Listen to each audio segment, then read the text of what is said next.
বাংলাদেশের মতো এই পৃথিবীতে ১৯৫ দেশ স্বাধীনভাবে আছে। আরও হিসাব করলে ২২৮টার মতো সব মিলে। কিন্তু এখানে ৩০-৪০টা দেশ শুধু উন্নত, আর বাকি অধিকাংশ দেশগুলোই নিম্ন আয়ের দেশ, মধ্যম আয়ের কিছু দেশ আছে।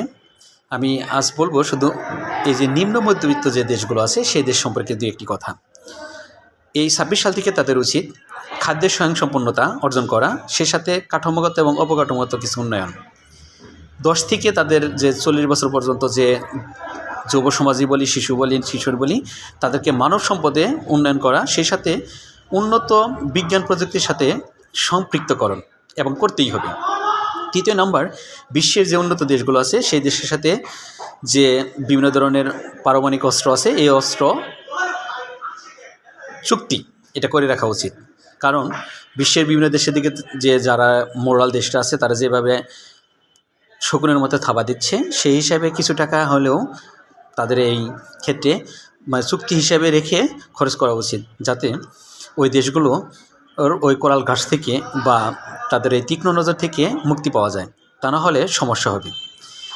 তাই আমি বাংলাদেশের সাধারণ নাগরিক হিসেবে বলবো, বাংলাদেশে যারাই সামনে এই যে ফেব্রুয়ারিতে নির্বাচন আসতেছে, এখানে সংসদ সদস্য থেকে শুরু করে বিভিন্ন ধরনের যে সদস্য হবেন, সুনাগরিক যারা আছেন, শিক্ষক যারা আছেন, ডাক্তার যারা আছেন, ইঞ্জিনিয়ার যারা আছেন বা সচেতন নাগরিক যারা আছেন, তারা সবাই মিলে বাংলাদেশ সরকারকে এই কয়েকটি প্রস্তাব দেন যে খাদ্য স্বয়ংসম্পূর্ণ হতে হবে, কাঠামো এবং অবকাঠামোগত উন্নয়ন যে এগুলো করতে হবে।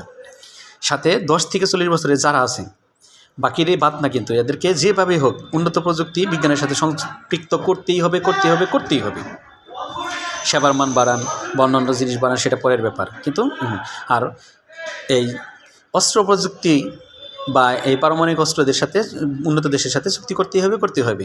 এটা সবাই গণ আন্দোলন হিসেবে সামনে থেকে ধাবিত করুন। তা নাহলে বিভিন্ন দেশ যেভাবে ক্ষতিগ্রস্ত হচ্ছে আমরা দেখতে পাচ্ছি।